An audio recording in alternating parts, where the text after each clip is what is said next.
On Saturday, James O'Keefe, founder of Project Veritas, had his apartment raided by the FBI, and you're not going to believe what they were looking for.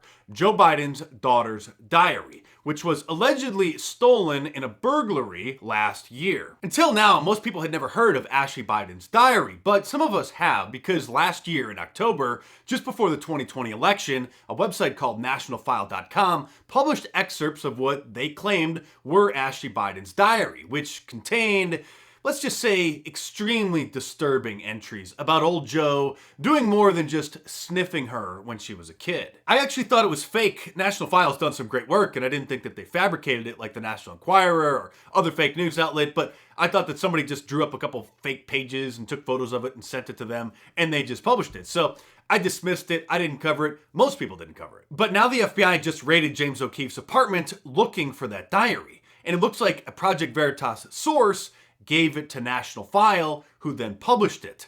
And on Friday, James O'Keefe published a video where he was quite distraught, explaining how the day before, the FBI had raided two of Project Veritas journalists, or one current journalist and one former journalist or a source, their homes, looking for the diary. James explained that Project Veritas was approached by somebody last year, claiming to have Ashley Biden's diary, of which some of the content is extremely disturbing, like I said. And so Project Veritas tried to verify that the diary was in fact hers, going to Ashley Biden's lawyer, who would neither confirm nor deny that there was a diary or that it was hers. And so Project Veritas made the editorial decision not to publish the story, which I actually think is an extremely respectable and ethical decision, because if the diary was fake, somebody was feeding them disinformation and they published it, even with the qualifiers that it was the alleged diary and they couldn't verify it, if it was in fact fake, and once it was debunked, it would tarnish their reputation. This is why no news outlet, not even CNN, which I guess isn't a news outlet, but you get my point, would publish any stories originally about the Steele dossier, the fake document claiming that Russia had a videotape of Donald Trump with the Russian hookers and the golden showers, and they were using that to blackmail him.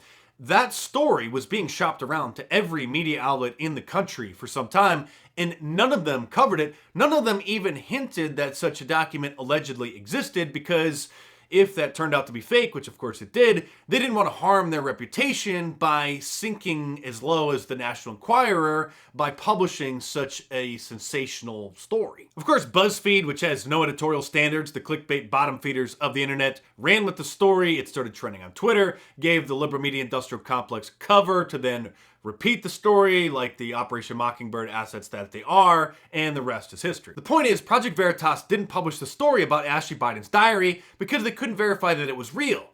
Most outlets don't want to publish rumors about something, especially of that sensationalistic nature, until they can verify that the claims are true. If those excerpts are fake, and I doubt that they are now, then somebody close to the investigation would have to know that one of the items stolen in the burglary was a diary, and then they would have had to drawn up a fake diary and then started shopping it around to try to use as a honeypot to get conservative media to pounce on the story, to then debunk it, to try to make conservative news look like a bunch of dupes right before the 2020 election. There are a lot of questions around this story that need to be answered. Was Project Veritas the only outlet that this individual who allegedly had possession of the diary approached? Or did they shop this story around to every conservative outlet and all of them turned it down? And if they didn't shop it around to everybody, why only Project Veritas? Or was this a setup from the start in order to try to get Project Veritas to receive stolen property, to then use as a pretext to raid them, to then have authorities confiscate all of their computers, hard drives, and equipment in order to try to destroy the organization? In the video he posted on Friday explaining that the FBI raided two Project Veritas employees or sources, he also said that the subpoena said not to talk about it. The cover letter to the grand jury subpoena we received contains this language. Quote, "The government hereby requests that you voluntarily refrain from disclosing the existence of the subpoena to any third party. While you are under no obligation to comply with our request, we are requesting you not to make any disclosure in order to preserve the confidentiality of the investigation, and because the disclosure of the existence of this investigation might interfere with and impede the investigation."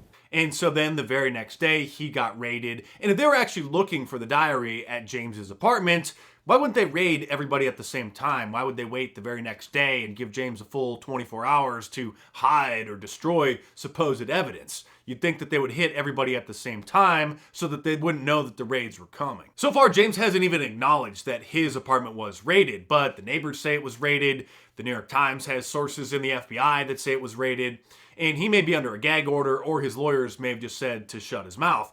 But he did post a video after the raid on their YouTube channel, just simply showing him reading an excerpt of George Orwell's 1984. At this point, no mainstream media outlets or even conservative outlets will even mention what the alleged diary contains because they don't want to go there. Congresswoman Lauren Boebert, who, as you know, is one of the few who has guts, tweeted, quote, "So if the FBI raided someone's house over Ashley Biden's diary being stolen, that means Ashley Biden's diary and the accusations in it were real." Lots of questions about this story, and the big tech companies will probably start blocking links to websites that actually cover it, or blocking links of people who post the alleged excerpts of the diary. So this is definitely a story that's just getting started and something to watch. Of course, the media is trying to sweep this story under the rug like they did Hunter Biden's laptop, and I wouldn't be surprised if big tech has already blocked links to the few websites that actually report on it. The media is too busy fact-checking memes to do a real investigation into a really serious story. We are looking into a photo that's going around on social media. It claims to show an In-N-Out cup with "Let's Go Brandon" printed on the inside of the rim at the bottom there. "Let's Go Brandon" is a euphemism for a derogatory comment about President Joe Biden, but the photograph is just a hoax. In-N-Out does print Bible verses on the bottom of its cups, but it never prints political messages. It's not a hoax, moron. It's a joke. It's a meme. Just like this one I made of a Snapple cap, which I'm betting that Snopes will fact check next. It's definitely the meme of the year, and I don't think it's going away anytime soon, at least until old Joe retires one way or another. So get your Let's Go Brandon shirt from my online store at markdice.com, or click the link in the description below, or pick up the Let's Go Brandon embroidered beanie, or both. Or if that's not your style, get an Arrest Dr. Fauci shirt or any of my awesome designs, all available in a t-shirt, long sleeve, and a hoodie, and a whole bunch of different colors as well. So head on over to markdice.com or click the link in the description below and check them out.